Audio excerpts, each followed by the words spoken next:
breaking down a very interesting Twins trade target on today's episode of Locked On Twins.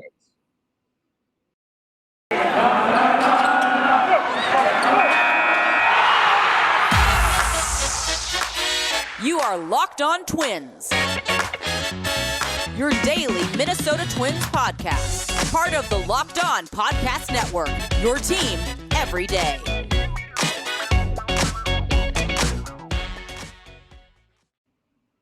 And welcome to the Locked On Minnesota Twins podcast. Today is Thursday, November 4th, and I'm your gracious host, Nash Walker. Thank you for making Locked On Twins your first listen every day. We are free and available on all platforms. Again, this is Nash Walker, writer at Twins Daily, lifelong Twins fan, bringing you 5 days a week coverage on the Minnesota Twins. We've wrapped up our report cards. It's time to get into the offseason. It's time to start breaking down some Twins targets.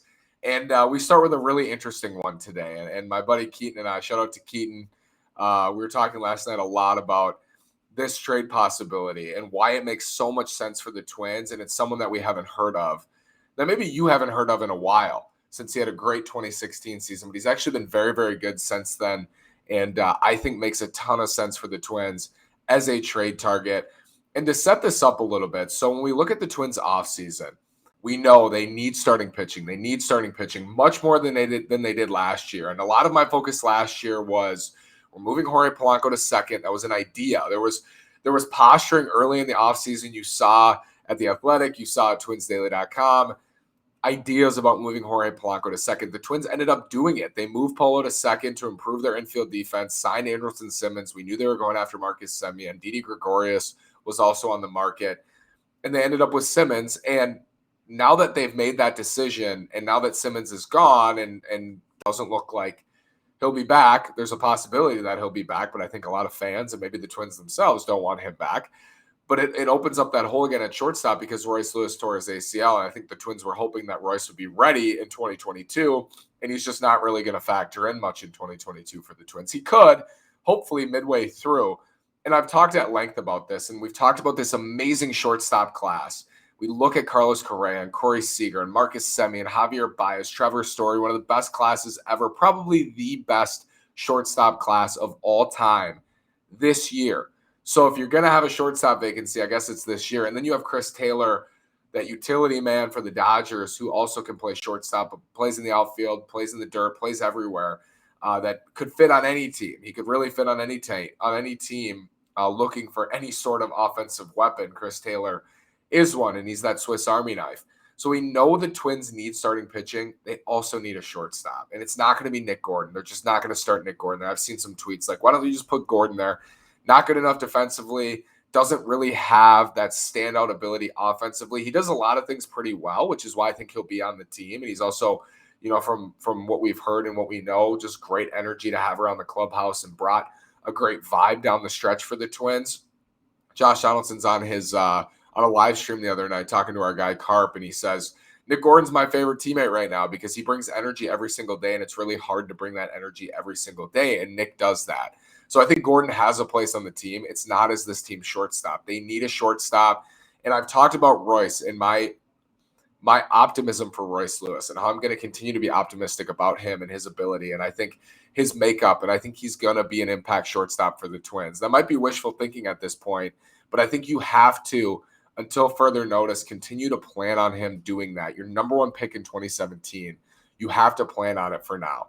And that viewpoint, you could break that down and say, listen, you don't know if he's going to be a shortstop. You don't even know if he's going to be a good major leaguer at the plate. He struggled at Double-A in 2019 and got that promotion and really didn't deserve it. Hasn't shown a prolonged ability to hit at the major league level with his current, leg kick and stance and the way that he hits. So there's questions about him even making it to the majors or making it to the majors and being impactful. I could understand that argument as well. And if you're going that way, if you're saying we don't want to lock up shortstop with Royce Lewis, you'd say, okay, then let's sign one of these big time shortstops to a 5-year deal and just lock them in at short. And if Royce comes up and he's an impact player, we're going to have a hole at third when JD's gone in a year. We're going to have holes, maybe at first base when Sano's a free agent. There's going to be holes elsewhere where Royce Lewis could fill in. Center field when Byron Buxton goes into free agency. Hopefully he doesn't. But there's going to be holes. Now, I will say Donaldson's not off the books until after 2023, and the Twins have an option for him for 2024. So there are spots that are filled, and you don't want to block Royce Lewis either. And the notion of blocking is interesting because holes will always open up. It's okay to have too much talent. So from that standpoint, I agree with going after a star shortstop. Why not add an impact bat to the middle of your lineup and an impact defender in the likes of, Semien or Correa or Story? If you have an opportunity to do that, by all means, go do it, especially when it's a hole to fill. I will say all five of those guys are $20+ million a year players. And what we know about the Twins is they don't really sign guys like that. They haven't in the past. Now, that doesn't preclude them from doing it this offseason. But also, if you lock up 20, 22, 25, 27 million to one of these shortstops for 2022 alone, average annual value, every single dollar that you give that shortstop is a dollar that's taken away from starting pitching. They have a finite amount of cash. They don't have all the cash in the world. The Twins are not going to spend $200 million. They have, we know, 50 or 60 million. If they go on the higher end, 60 million to spend this offseason.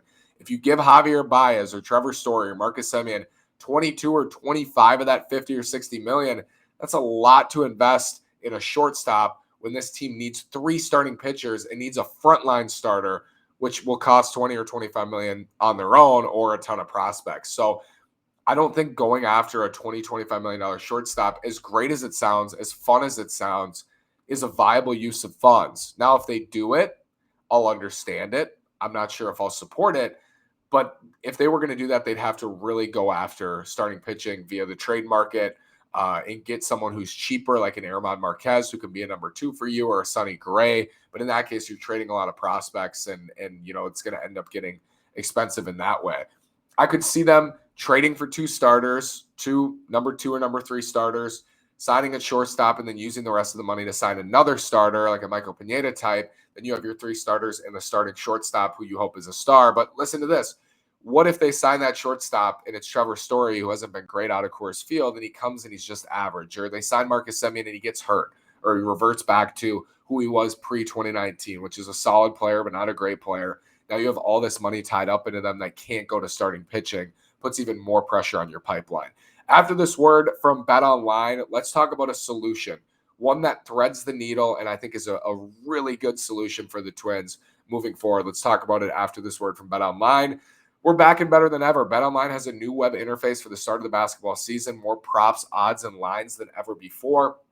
BetOnline remains your number 1 spot for all the basketball and football action this season.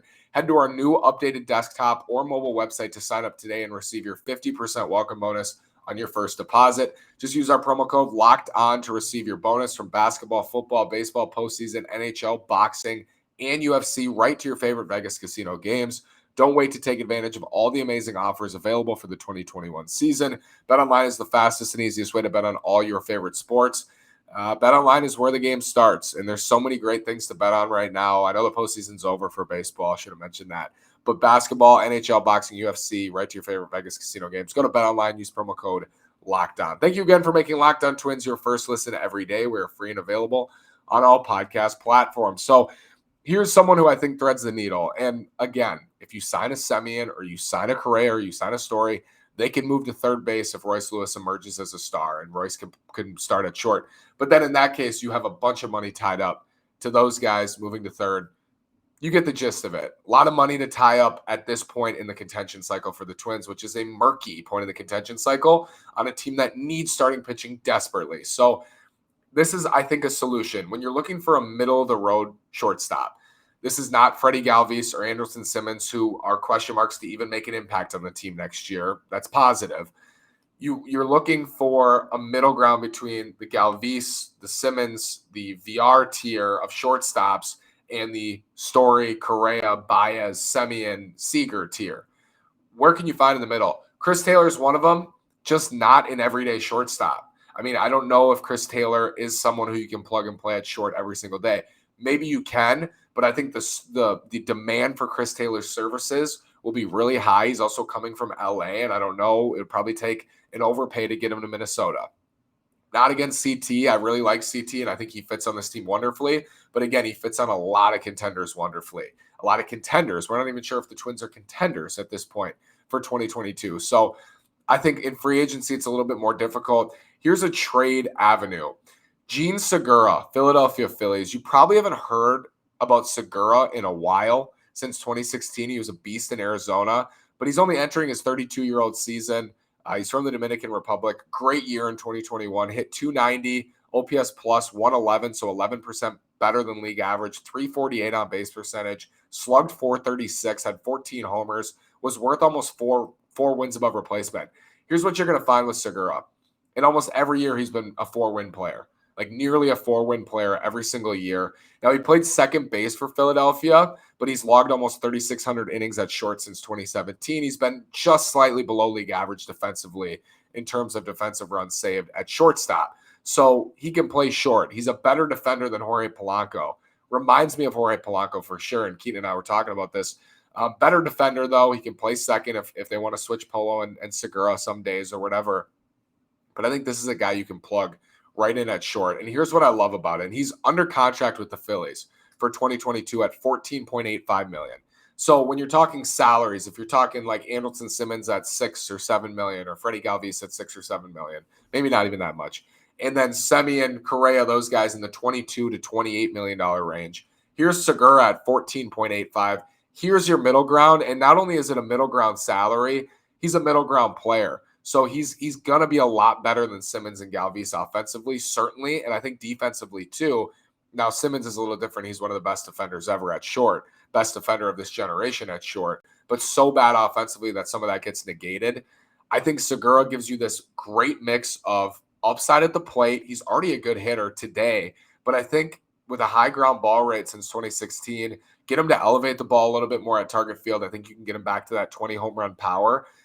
Gene Segura, since 2016, has played in 751 games. So this is a very large sample. Has hit 297, 346 on base, 440 slugging percentage, 110 OPS plus. So 10% better than league average hitter at short, at second. 74 homers, 169 doubles, 21 triples, a 14% strikeout rate, which I think is a good thing to infuse into this lineup. 6% walk rate. I mentioned that ground ball rate's a little high at 52%, but I do think you can find some upside with Segura pulling the ball in the air at target field.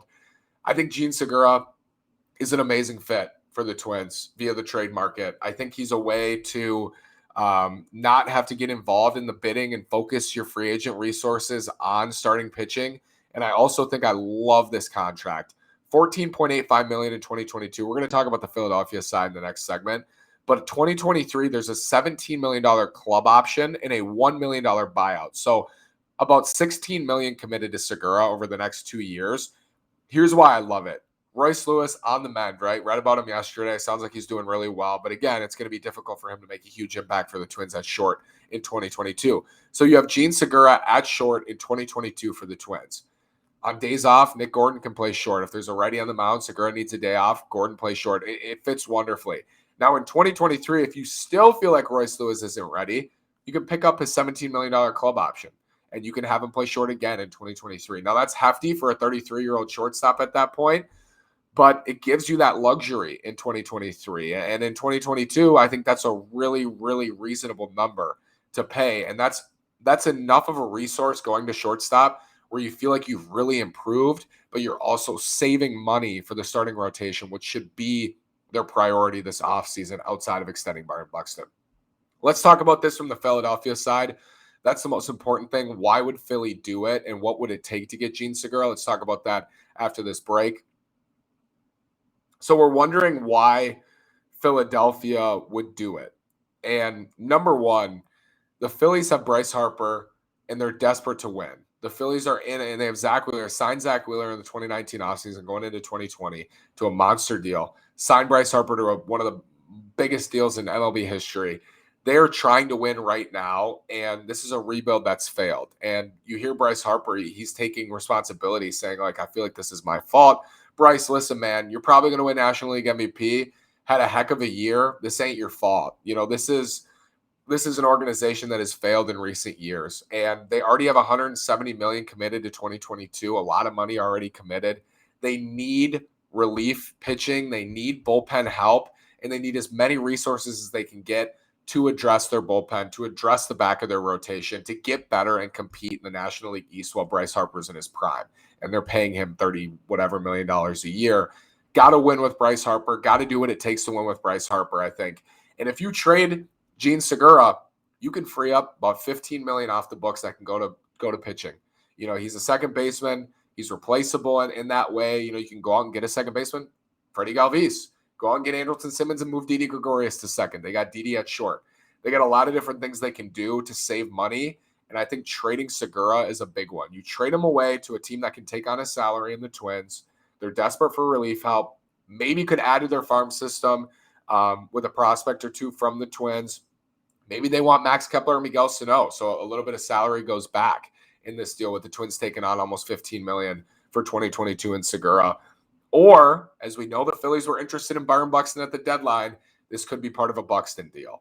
And I hope that's not the case, and that would be kind of counterproductive, considering if you go out and get Segura and you're paying him $15 million for this year, you're trying to win, and you wouldn't trade Buxton in that case, but maybe they see it in both ways. Like, they're going out to get a shortstop while also cashing in on Buxton's value.